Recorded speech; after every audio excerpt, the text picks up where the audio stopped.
Buonasera a tutti e ben ritrovati su Telenutria, il notiziario di informazione mediatica e mediocre.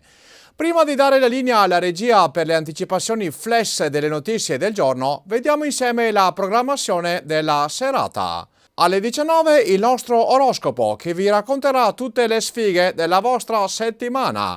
Alle 20 la rubrica di cucina intitolata Ostia che bon e alle 21 il film vietato ai minori di 18 anni Il vibro nella giungla. Buona visione!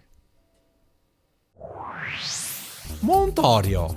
La carne nel barbecue era cotta a puntino, ma quando è andata a prenderla è scivolata rovinosamente, spaccando anche le piastrelle della piscina. La carne era tutta di maiale, che è stata anche la parola più nominata dal marito, associata a varie divinità. Primo giorno di lavoro per questo ragazzo di Pugnello, che è andato bene ma non benissimo. Il padrone del bar lo ha licenziato con 4 pugni sui denti. Veggiano. Voleva evitare di bagnarsi le scarpe nella gigantesca pozzanghera, ma è passato un automobilista con madre meretrice che lo ha completamente lavato. Nel cappuccio della giacca ha trovato una trota salmonata. Roana. Stava tagliando un grosso albero, ma qualcosa è andato storto. Le bestemmie si sono udite fino a Cogollo. Montagnana. Voleva far vedere alla mamma il topolino che aveva catturato, ma con un balzo felino il sorse è saltato nell'auto. La signora si è cagata addosso.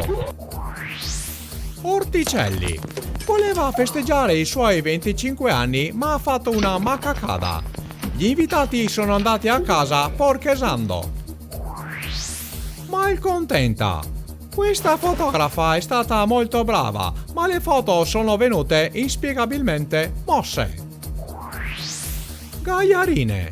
Questo giovinotto voleva prendere l'autobus al volo come Fantossi, ma non aveva visto il lampione.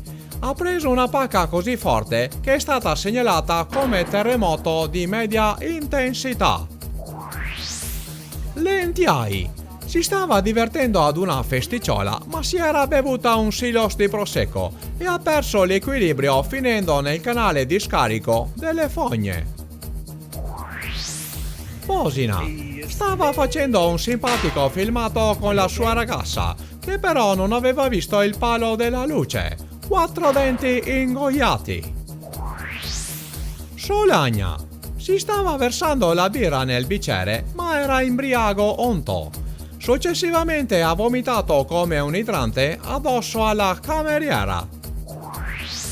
Albettone. Stava aprendo una bossa Magnum di prosecco quando il tappo gli è arrivato sul muso. Per far passare il dolore si è bevuto tutta la bottiglia da solo. Nervesa.